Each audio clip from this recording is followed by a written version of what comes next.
Histoire de CM. Tous les 15 jours, Agora Pulse, en partenariat avec J'ai un pote dans la com, part à la rencontre des meilleurs community managers de France. Je suis Ambroise et aujourd'hui je reçois Christophe, CM de la marque Miro.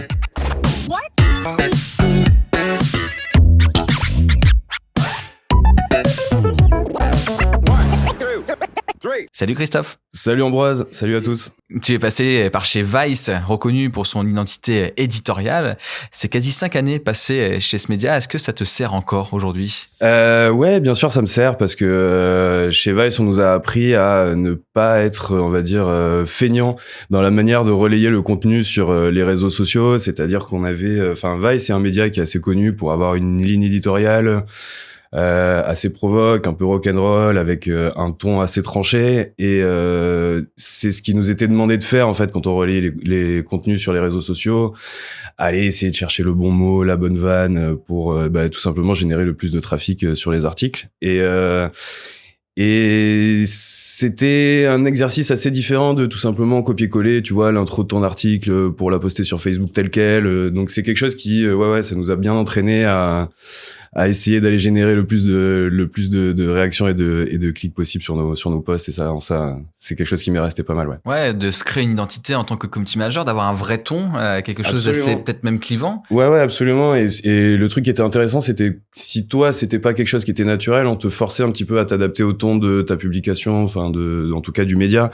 Et ça, je pense que dans ce métier, c'est aussi quelque chose d'assez important. Tu vois, si t'as une ligne éditoriale, disons assez jeune, tu vas pas forcément quand tu vas relayer tes contenus utiliser un ton très classique. Il faut savoir aussi s'adapter un petit peu à ton média. Et donc c'est ce qui se passait chez Vice pendant 5 ans. Alors t'as dit, Vice c'est aussi de la provoque. Ouais. Là-bas, tu as du coup connu une crise suite à la programmation d'un groupe aux propos un peu extrêmes. Tu nous donneras le nom tout à l'heure du groupe, je pense qu'on va comprendre direct de quoi il s'agit. Justement, raconte-nous, est-ce que tu peux nous partager aussi en tant que CM, comment t'as pu gérer cette crise ? Ah ouais, bien sûr, il a fallu jouer les pompiers là sur ce coup-là. En gros, chez Vice, on organisait pas mal d'événements, on était assez présents sur cette partie-là de notre activité. On faisait beaucoup de concerts notamment, et ce jour-là, on avait en partenariat avec un bar du 11e arrondissement de Paris organisé un concert dont la tête d'affiche était un groupe qui s'appelle Viol. C'est dit. Voilà.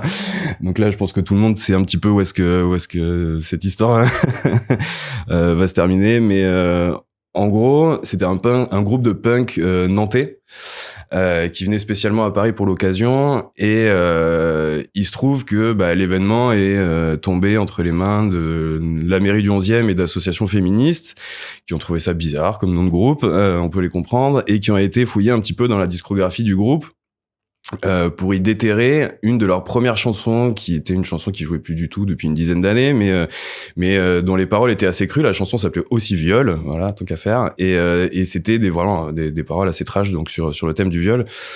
Ça a été très mal perçu, évidemment. On nous a demandé d'annuler les concerts, etc.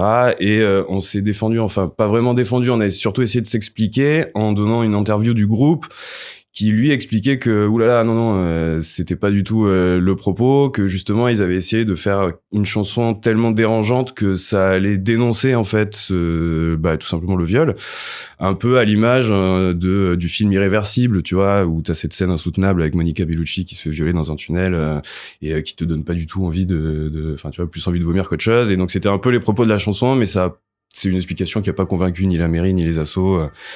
Et t'as réussi à convaincre par les réseaux sociaux, parce que souvent on dit que les réseaux sociaux, beaucoup de pédagogie et d'explications, mais on nous répondait que oui, d'accord, ok, c'était très bien, mais un artiste sous couvert de liberté d'expression peut pas se permettre n'importe quoi dans ses chansons, et surtout sur des thèmes aussi sérieux. Et là, il faut essayer de faire preuve de pédagogie. Après, c'est allé assez vite, dans le sens où à partir du moment où l'interview est sortie, on a carrément annulé le concert. on faisait pas ça pour se faire lancer des tomates dessus ou pour déplaire aux gens, quoi. Donc, ok, on a compris, on a tout annulé. Parce que souvent, ce qu'on reproche aux réseaux sociaux, c'est justement cet aspect de rapidité. Il n'y a pas le temps de développer un propos. Tout est dans l'émotion, tout est dans la vitesse. Donc, pour expliquer quelque chose comme cela, des fois, je suppose, c'est très compliqué. C'est très compliqué à l'écrit. Donc, je me souviens que j'avais proposé à l'équipe éditoriale et à la direction une rencontre en fait physique avec les assos, leur dire tout simplement de venir boire un café au bureau, quoi. Parce que je pense que c'est vrai qu'on peut pas tout régler, surtout sur des sujets de société comme ça, un peu tendus, sur les réseaux sociaux. Et c'est pas mal d'organiser des rencontres physiques. Je pense que ça peut aider, tu vois, à mettre un peu. Donc ça serait mon petit conseil sortie de crise du jour. rencontrer vos haters. Ouais, ce serait pas mal. Des fois, ils sont difficiles à trouver. Ouais. Après, je te dis pas que, tu vois, si tu bosses pour un opérateur téléphonique et qu'il y a quelqu'un sous ton tweet qui vient se plaindre que ta box marche pas, il faut lui faire rencontrer la directrice commerciale de ta boîte. Mais pourquoi pas. mais sur des sujets un peu graves comme ça qui peuvent ternir l'image de ton institution, ouais, je trouve que c'est pas mal, tu vois, d'aller prendre un café avec les gens avec qui t'es en bisbille. Tu poursuis ton expérience dans les médias en rejoignant le magazine Fisheye. Ouais. Est-ce que c'était la même maturité face au digital entre Vice et Fisheye ? C'était assez différent. Fisheye, c'est aussi un magazine papier qui a son site internet, donc ça se recoupait pas mal avec Vice, mais on n'était pas fort sur les mêmes plateformes. Et disons que Fisheye, c'est donc un magazine qui traite de photos et qui était donc assez logiquement très fort sur Instagram. Donc en gros, toute mon énergie quasiment était déployée sur ce réseau-là, essayer de développer la marque sur Insta principalement, quoi. Ouais. Est-ce qu'on peut parler d'une certaine exigence sur la qualité des contenus de la part d'une communauté comme celle de Fisheye ? On imagine que tous derrière, ce sont des photographes aguerris. Ouais, exactement. C'est assez pointu. En ça, après, ça, c'était aussi avant tout le travail qu'il faut saluer de la rédaction, qui faisait une super curation d'images, qui allait trouver des super contenus, etc. Mais c'est vrai que on n'avait pas vraiment le droit à l'erreur, tu vois, sur la qualité des photos qui étaient postées, tu pouvais pas te permettre d'avoir des trucs pixelisés ou tout simplement pas très jolis, quoi. Donc ouais, c'était assez intéressant. Et puis surtout, c'était une communauté qui aimait bien être divertie. Ça nous a notamment, tiens, par exemple, je peux te parler un peu si tu veux, du confinement, où la rédaction était un peu gelée, il y avait pas beaucoup de travaux photographiques qui sortaient parce que tous les photographes étaient enfermés chez eux, etc. Et donc il a été question de savoir un petit peu comment on allait animer tous ces gens qui étaient enfermés chez eux devant leurs ordi et leurs téléphones. Et en gros, on s'est dit qu'on allait organiser des lectures de portfolio en live. Alors une lecture de portfolio, si vous voyez pas bien ce que c'est, par exemple dans le monde de la photo, c'est une rencontre entre le représentant d'une institution qui peut être une maison d'édition, une galerie d'art ou un média, et des artistes qui viennent présenter leur book, leurs photos, dans l'objectif de se voir attribuer une publication dans le média ou qu'on leur file une expo, tu vois, ou un truc comme ça. Donc c'est essayer de se faire connaître. Et généralement, même quasi exclusivement, ces rencontres-là se font physiquement. Donc c'était pas possible de le faire à ce moment-là. Donc ce qu'on a eu l'idée de faire avec un collègue, c'était de les organiser virtuellement, via des sessions en live où on faisait intervenir des gens random comme ça sur Insta qui venaient nous présenter leur book et tout. Et c'était un peu ça, donc ça a cartonné, c'était vachement bien. Et c'était un peu ça la difficulté aussi, c'était, tu vois, genre d'essayer de pas être trop redondant parce que Fisheye c'est un média qui se concentre vachement sur la photo contemporaine, donc c'est pas toujours les mêmes photos, mais c'est en tout cas un petit peu similaire en termes de ligne édito et tout.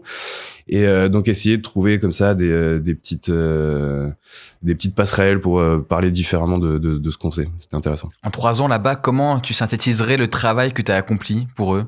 Alors, disons que j'avais des objectifs personnels chiffrés. Je suis arrivé, on était 40 000 sur le compte Instagram. Je voulais absolument passer cette barre des 100 000 abonnés avant de partir. C'était un objectif que je m'étais fixé.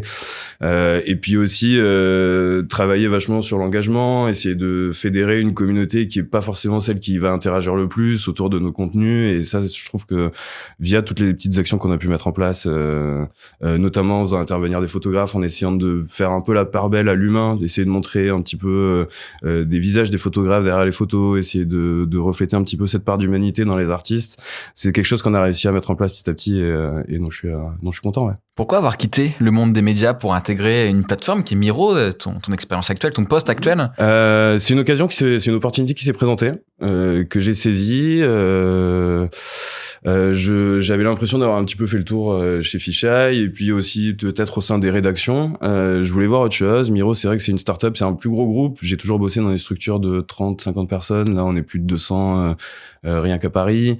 J'étais curieux de découvrir cet environnement-là, quelque chose de plus gros, avec évidemment pas que de la photo, même si Miro est une boîte qui traite beaucoup d'images, mais il y a aussi de la tech, il y a aussi de l'intelligence artificielle, tout ça, c'est des univers qui m'attiraient aussi, donc j'avais envie d'aller voir un peu ce que ça donnait. Donc t'es arrivé là fraîchement chez Miro, ça fait 2 mois. Ouais, quelques mois, ouais. Quelques mois. Comment t'as organisé tes premières semaines? Comment on fait? Parce que t'as pas forcément les mêmes repères. Tu passes sur une start-up ou en tout cas une belle boîte là où avant t'étais chez les médias. Donc c'était quoi là ton plan d'attaque? C'était très nouveau. Ça a été déjà prendre un peu la mesure de ce nouvel environnement, rencontrer les gens, les différents départements qui sont composé de personnes avec des profils très atypiques et très différents les uns des autres. Il y a des mecs qui sont très branchés sur la tech, comme je te disais, d'autres beaucoup plus sur tout simplement les ventes ou le marketing, etc. D'autres sur la photo encore. Donc c'est vraiment des groupes de gens assez différents, mais hyper riches. Donc prendre un petit peu la mesure de ça, de l'environnement, et puis aussi réaliser, comme je pense de manière très classique, un audit des plateformes et de ce qui se faisait de bien ou un peu moins bien avant que j'arrive, pour essayer de mettre en place les actions les plus urgentes, on va dire. Et après, tu mets en place ta strat, tu déroules des slides et des slides de présentation pour voir un petit peu si tes idées sont validées plus haut. Et puis, quand tu te rends compte que tout le monde est en ligne avec toi, c'est parti, on attaque. Bon, ça devrait donner des résultats là rapidement. Les plateformes comme Miro ont la particularité d'avoir un double public. Pour vous, d'une part, il y a les photographes, et d'autre part, t'as les marques qui veulent faire appel à la communauté des photographes. Est-ce que tu dois prioriser l'une communauté par rapport à l'autre, parce qu'on se doute que vous n'avez pas non plus des moyens illimités, et souvent c'est cette question de l'œuf et de la poule. Par quoi on commence pour amener l'autre communauté à venir, quoi? Moi, sur les réseaux, je mets plus l'accent sur notre communauté de photographes. Miro, là, en ce moment, je crois que c'est un peu plus de 60 000 photographes partout dans le monde. Donc, j'essaie de m'adresser principalement à eux ou à des amateurs de photos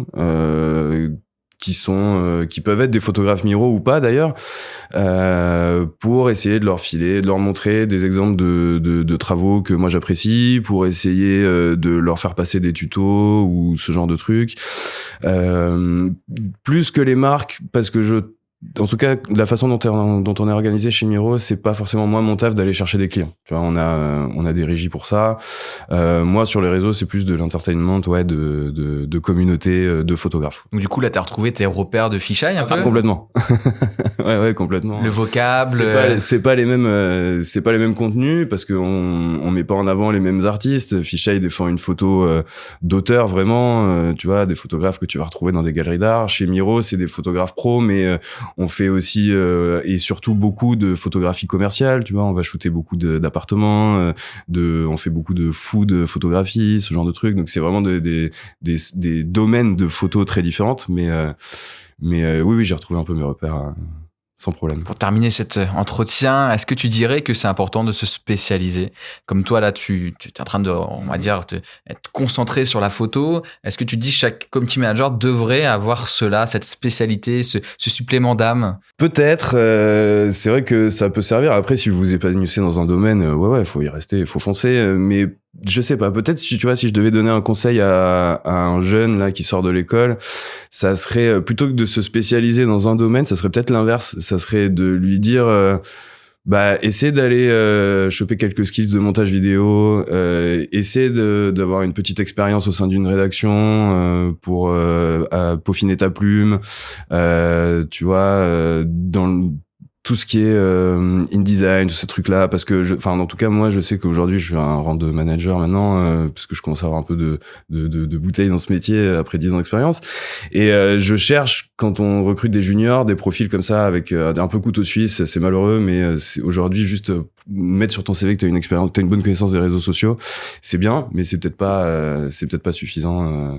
Donc ça serait plus d'aller multiplier un peu les casquettes et les compétences que de se spécialiser dans un domaine en tout cas. Merci Christophe pour cet échange. Vous pouvez poursuivre l'écoute des histoires de CM, le podcast d'Agora Pulse, et découvrir la voix des meilleurs community managers de France. Et on se dit à très vite. À plus, merci. Poursuivez l'écoute d'Histoire de CM, le podcast d'Agora Pulse, en partenariat avec J'ai un pote dans la com, et découvrez la voix des meilleurs community managers de France. Si ce podcast vous a plu, n'hésitez pas à le commenter, à en parler autour de vous et à nous le faire savoir sur Facebook, Instagram, Twitter, Discord et vos applis de podcast préférés. À bientôt pour un nouvel épisode d'Histoire de CM.